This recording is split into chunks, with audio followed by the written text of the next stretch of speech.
কাম হলো বিষাক্ত তীরের ফলার মতো। কাম কেমন? বিষাক্ত তীর যদি কারো বুকে বিধানো যায়, সে পাখি হোক, মানুষ হোক, জন্তু জানোয়ার, বিষাক্ত তীর, সে যন্ত্রণা পাবে না সুখ পাবে? তো একটা তীর কোনো প্রাণী বা মানুষের বুকে যদি বিদ্ধ হয়, সে যন্ত্রণা কাতর হয়ে ছটফট করতে করতে মারা যায়। কাম হলো এরকম বিষাক্ত হাজারো তীর আমার বুকে বিধে আছে, আমি শান্তি কোথায় পাবো, স্বস্তি কোথায় পাবো? কিছু মনে নেবেন না, এই তীর রূপ বাণটা মেয়েদের, মায়েদের চক্ষু যে বাণ, এই বাণ কাম প্রহিত করে আপনাকে ধ্বংস করতে পারে। তাই মায়েদের দিকে যখন তাকাবেন, ওদের কামময় দৃষ্টির বাণ ঘায়েল হয়নি পৃথিবীতে এমন মানুষ নাই। কারণ প্রকৃতি সৌন্দর্য দিয়েই ব্রহ্মা তৈরি করেছেন। এই জন্য মায়েদের দিকে ততদিন মুখের দিকে তাকাবেন না যতদিন মাতৃভাব হৃদয়ে না আসে, তাহলে ক্ষতি হয়ে যেতে পারে। এসব কথা এখন অচল। যতদিন তোমার হৃদয়ে মাতৃভাব না আসবে ততদিন মায়েদের চোখে তাকাতে যেও না। ওই বাণে ঘায়েল হয়নি এমন মনীষী নেই, দেবতা নেই। মায়েদের পায়ে আলতা দেওয়ার কারণ কি জানেন? লাল রং যেখানে, ওখানে দৃষ্টি তাড়াতাড়ি চলে যায়। লক্ষ্মণকে রাম বলছেন সীতা হারিয়েছে, আর ওখানে অনেকেই সুগ্রীব অলংকার দেখাচ্ছে। লক্ষ্মণ বলছে মা সীতার চরণের নূপুর ছাড়া তার হাতের কানের আমি চিনি না। একসাথে তাকে চেনে না? বলল সীতার মুখের দিকে লক্ষ্মণ কখনো তাকিয়ে কথা বলেনি, চরণের দিকে তাকাতে, যেন নূপুরটা চেনে, হাতের কানের চেনে না। এসব গল্প আমাদের কাছে এখন আমরা মানতে পারি না। যতদিন মাতৃভাব না আসবে ততদিন একান্তে কোনো মায়ের সাথে ঘরে কথা বলবেন না, বাস করবেন না, এবং তাদের মুখের দিকে চাইবেন না। ওদের ওই বাণ, দেবরাজ ইন্দ্র এসছে গৌতমের যজ্ঞে, অহল্যার রূপ দেখে দেবরাজ ইন্দ্র কি না করে বসলো। দেবরাজ ইন্দ্রের রূপ ধরে তার সতীত্ব হরণ করে অভিশপ্ত হয়ে গেল। দেবতা ইন্দ্র পারিনি, আপনি আমি পারবো তাকিয়ে? আর মায়েদেরও উচিত। সতীকে জানেন? সীতামাকে দেবী অনুসয়া বলছে। অনুসয়াকে, অনুসয়া হলো অত্রি ঋষির স্ত্রী। অত্রি ঋষির, ইনি পার্বতীর থেকেও সতী বলা হয়েছে। পার্বতী তো সতী শিরোমণি, লক্ষ্মী পার্বতী, এদের থেকে জগতে শ্রেষ্ঠ অনুসয়া। সেই অনুসয়া দেবী সীতাকে বলেছিলেন সতী 4 প্রকার, মেয়েদের মধ্যে সতীত্ব 4 প্রকার। তো সর্বশ্রেষ্ঠ সতীকে বলেন যে, যার দৃষ্টিতে পৃথিবীতে নিজের পতি ছাড়া আর কোনো পুরুষ নেই। নিজের পতি ছাড়া পৃথিবীতে আর কোনো পুরুষ নাই, এই যিনি ভাবে ইনি মহাসতী। আর সতীকে যিনি জানেন আমার পতি ছাড়াও পৃথিবীতে অন্য পুরুষ আছে, কিন্তু তার আমার ভাই ও পিতা, এরা সতী।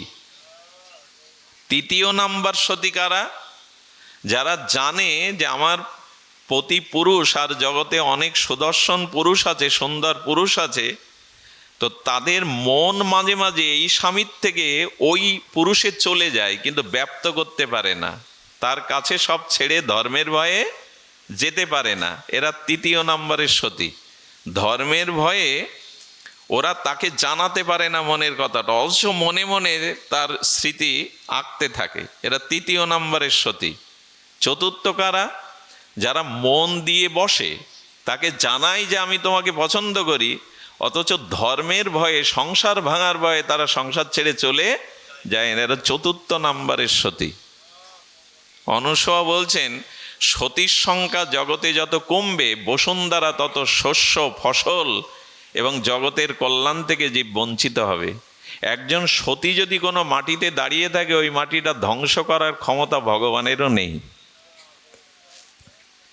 এখন সমস্যা হচ্ছে, এই জন্য মায়েদেরও কিছু ভূমিকা আছে। আমাকে দেখে কারো যেন মোহ না জন্মায়, সেই জাতীয় সাজগোজ, পোশাক আশাক আমাদের পূজা পার্বণে পরা উচিত, যে আমাকে দেখে কেউ যেন কামোদ্দীপ্ত না হয়ে ওঠে।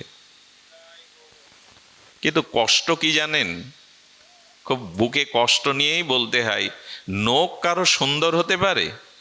একটু কথা বলুন। এই নখ শুকিয়ে যাওয়া ঘায়ে যদি নখ দিয়ে আঁচড় দেন, ওখানে ঘাট আবার কেটে বেরোয়। নখ সব থেকে বিষাক্ত জিনিস। আচ্ছা, ভোগের থালায় যদি চুল পড়ে, খাওয়ার সময় যদি চুল পড়ে, ওটা খান তো? অন্নটা অপবিত্র মনে করেন কি না?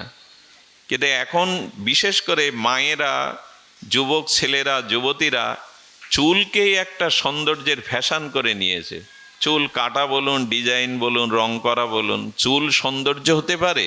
এবং এই সৌন্দর্যের ফাঁদেও অনেকেই পা দিচ্ছে। আমাদের রুচি কোথায় নেমে গেছে? চুল কারো সুন্দর হতে পারে বাবা? ক্যান্সারের পেশেন্টকে থেরাপি দিলে দেখবেন তার চুলের সৌন্দর্য ভুরুর সৌন্দর্য।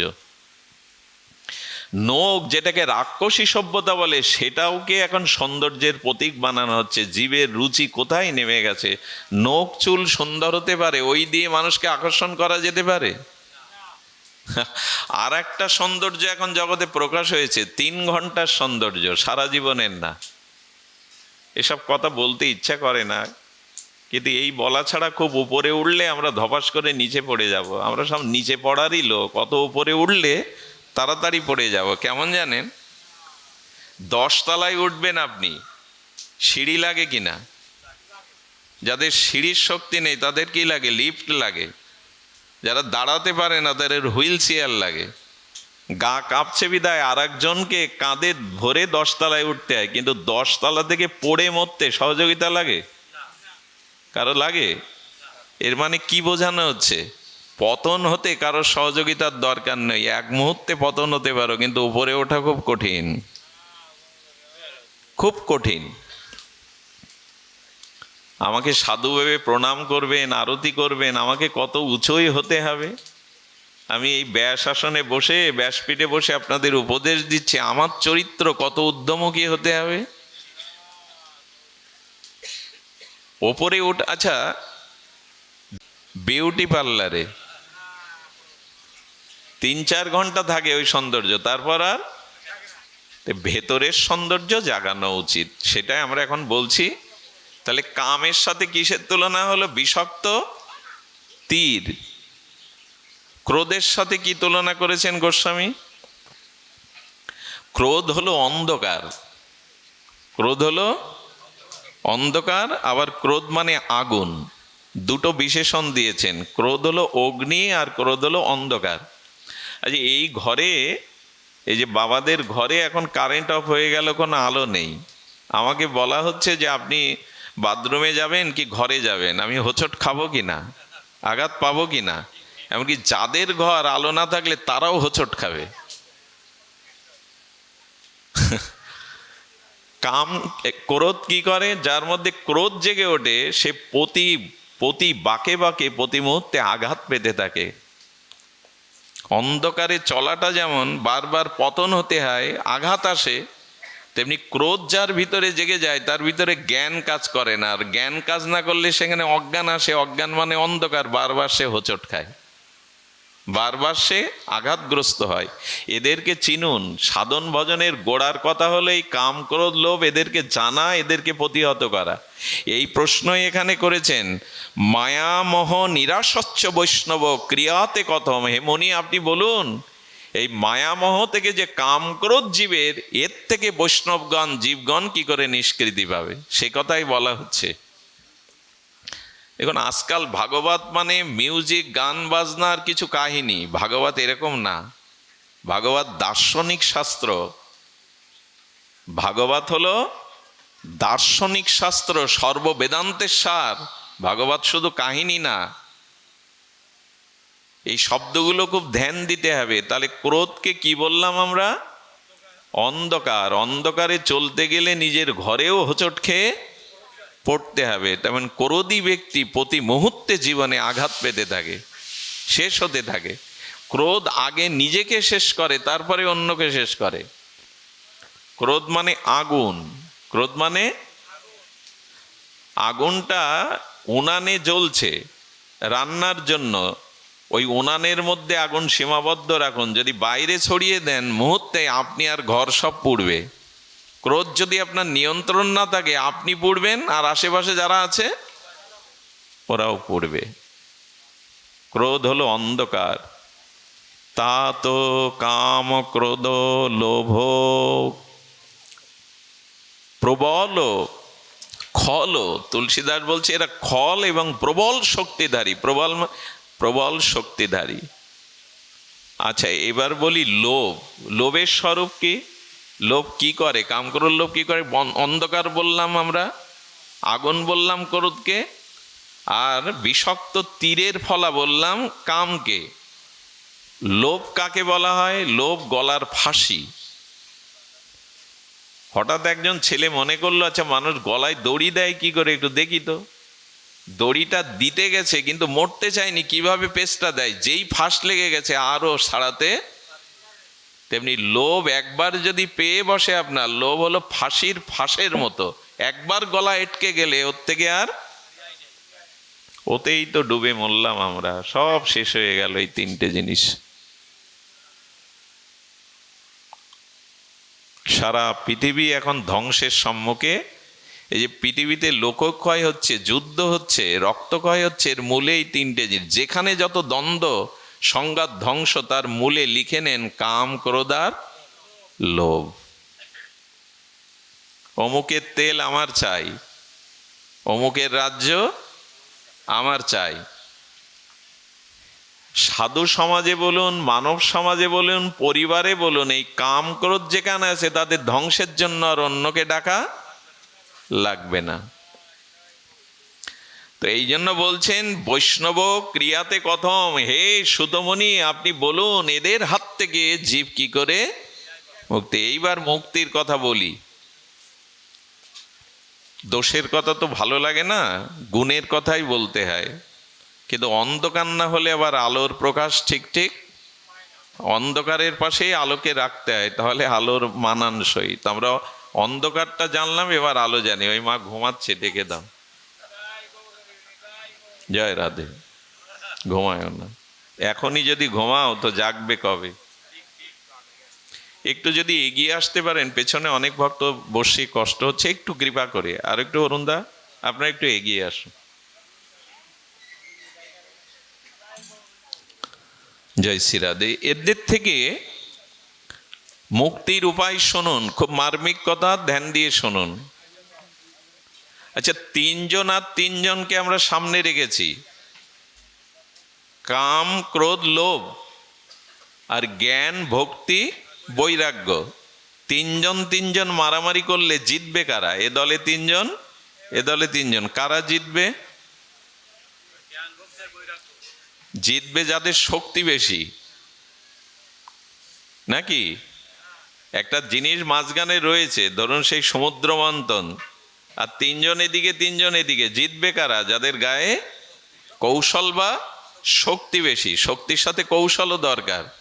এখন কাম ক্রোধ লোভ এরা শত্রু, আর মিত্র হলো জ্ঞান ভক্তি বৈরাগ্য। এদের সাথেই তো যুদ্ধ রাত দিন চলছে। কুরুক্ষেত্রের যুদ্ধ থেমেছে? ধর্ম অধর্মের যুদ্ধ থেমেছে? সৎ অসতের যুদ্ধ থেমেছে? এই যুদ্ধে জয়ী হবে কারা? যাদের বল বেশি। ওই যে দুই পক্ষ তো বল বেশি, কিন্তু শাস্ত্র বলছে কাম ক্রোধও যেমন বল আমরা জানলাম প্রবল, শুধু বল না, মুনি ঋষিকেও।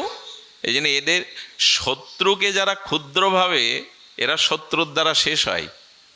শত্রুকে কখনো দুর্বল ভাবতে নেই। এই জন্য এই তিনের মধ্যে যুদ্ধ, এই তিন আর এই তিন। তবে যদি জয়ী হতে চান তাহলে বল বাড়াতে হবে, শক্তি বাড়াতে হবে। এখন কাম ক্রোধ লোভের শক্তি যদি অধিক থাকে আর জ্ঞান বিবেক বৈরাগ্যের শক্তি আপনার মধ্যে যদি কম থাকে, কারা জিতবে? শক্তি দুর্বল যার মধ্যে। কারণ অনেক সময় রোগ হলে কি হয়, দেহে বল থাকে, বল ছিল কিন্তু রোগ এসে সে বল হরণ করে জীবনী শক্তি নষ্ট হয়ে গেছে। দেখেন জ্ঞান বিবেক বৈরাগ্য, মনে আছে তো ভাগবতে ভক্তি কাঁদছিলেন বৃন্দাবনে, শুনেছেন না এসব ভাগবত সপ্তাহে? ভক্তি কাঁদছেন। ভক্তি কাঁদবে কেন? ভক্তি তো আনন্দময়। লাদিনী কাঁদছে কেন? তার পুত্র জ্ঞান এবং বৈরাগ্য বিদ্ধ হয়ে গেছে, বৃন্দাবনে কাঁদছেন বসে বসে। তা আমাদের দুর্বল কোনটা এখন? ভক্তি, জ্ঞান, বৈরাগ্য এখন আপনাদের না হলে আমার দুর্বল, আর প্রবল হলো কাম, ক্রোধ, লোভ। এই জন্য ওরা জিতে যাচ্ছে আর আমাকে শেষ করছে। এদের শক্তি বাড়াতে হবে, কারণ যার শক্তি বেশি সেই জিতবে।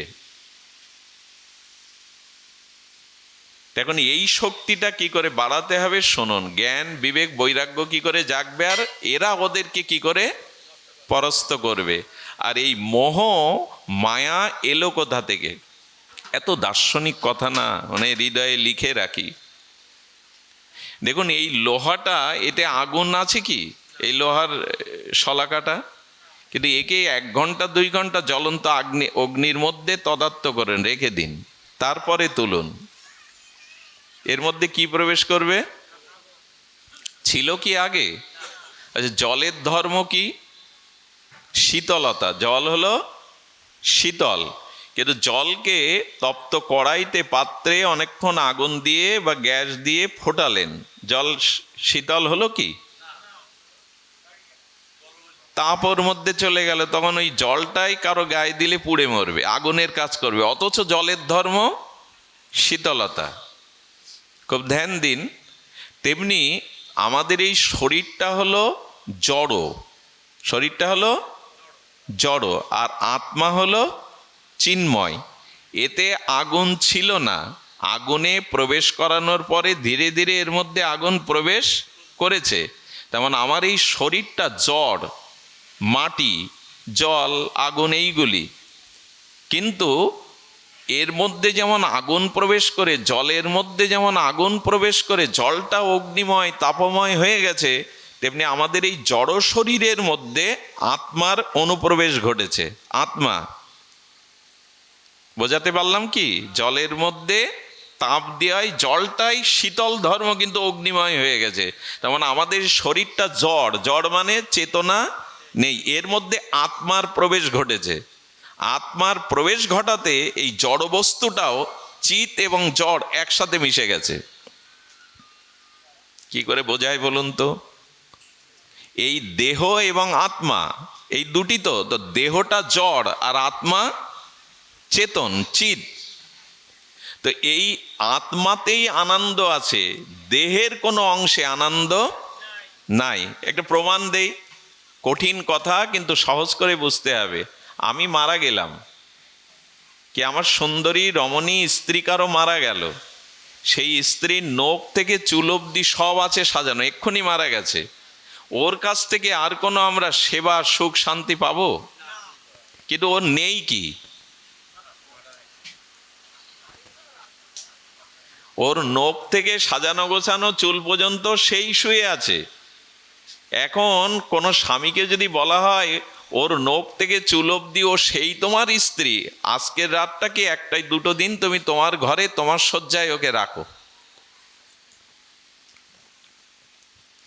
আমার জিজ্ঞাসা আপনাদের কাছে, আনন্দ চলে গেল, সম্বন্ধ চলে গেল, ভালোবাসা চলে গেল, ওতে থেকে আর আনন্দ পাবো? ওকে আর রাখতে চাইবো? তাহলে দেহ আনন্দ, আনন্দটা দেহে আছে না আত্মাতে আছে? কিন্তু আনন্দ খুঁজছি আমরা কোথায়?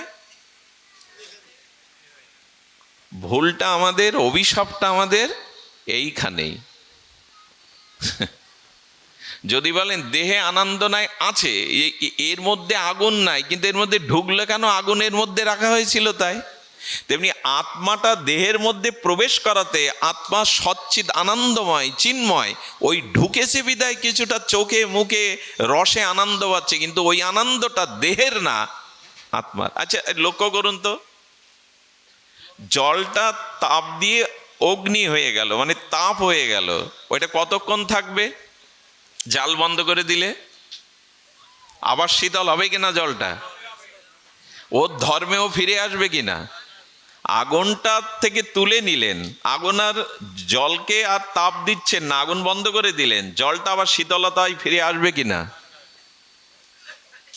লোহাটা রেখে দিলেন, ওর মধ্যে যে আগুন ঢুকেছিল 5 ঘন্টা পরে, 4 ঘন্টা পরে এটা আবার পূর্বের ধর্মে ফিরে আসবে কিনা?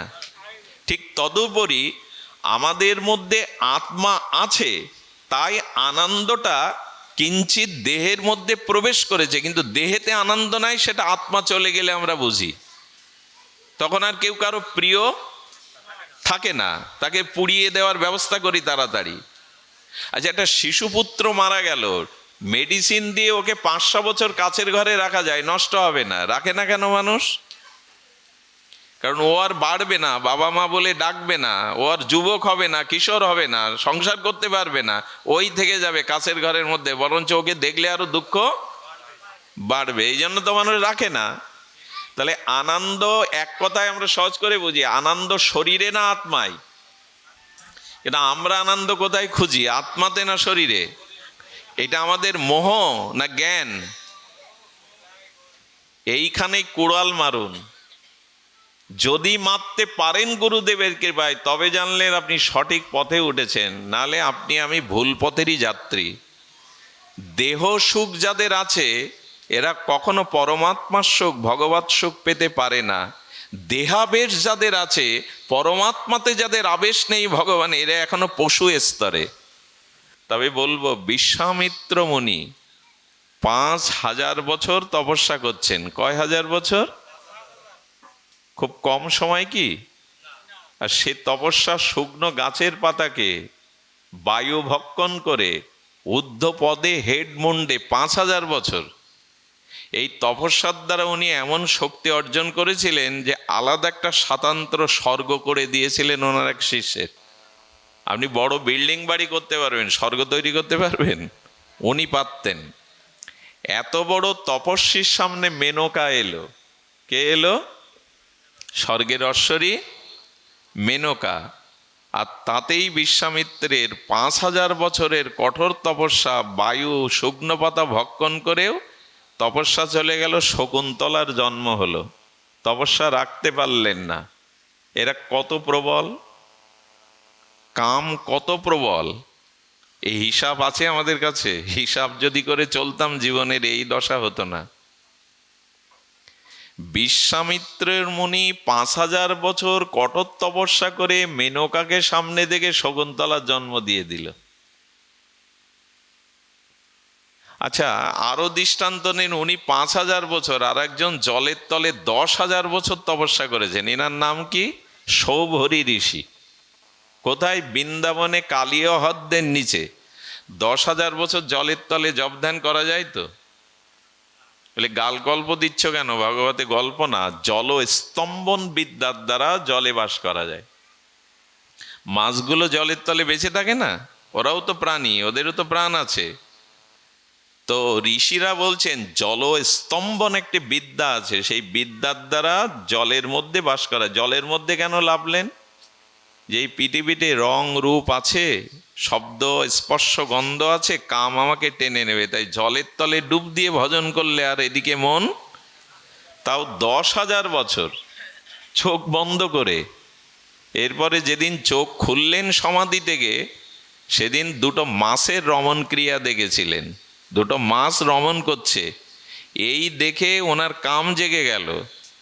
উনি অযোধ্যার রাজা মানধাতার কাছে গিয়ে বললেন, তোমার 50টি সুন্দরী কন্যা আমাকে একটা দিয়ে দাও। চিন্তা করছেন, এই বৃদ্ধ গোপ পেকে গেছে, চুল পেকে গেছে, তপস্যার দ্বারা হাড়গুলো আছে, আমার রাজকন্যা ওকে মালা দেবে? ঋষিকে যদি আমি বলি যে আমার মেয়ে দেব না, অভিশাপ দিয়ে আমাকে শেষ করে দেবে। একটু কৌশল করে বললেন, আপনি ঘরে যান, আমার কন্যাকেও যদি আপনার ঘরে বড়মালা দেয় তো আপনি তাকে গ্রহণ করবেন। ঋষি বললেন, খুব চালাকি করছো না? বুড়ো দেখে, চুল পাকা দেখে মেয়ে মায়ে গলায় দেবে না বুড়ো বলে? উনি ওনার তপস্যার শক্তিতে কন্দব্যের মতো রূপ ধরলেন, মানে মদন কামদেবের মতো, মানে 16 বছরের তেজময় দীপ্ত অপরূপ সুন্দর রূপ ধরলেন। সেই 50টি কন্যা তার রূপে মোহে মালা দিয়ে দিল। 10,000 বছর জলের তলে তপস্যার পরেও দুটো মাছের রমণ ক্রিয়া দেখে যে 50টি বিয়ে করে ভজন থেকে সরে যেতে পারে, সেই কাম কত বড় শত্রু এবং প্রবল, এ ধারণা আমাদের অনেকেরই নাই।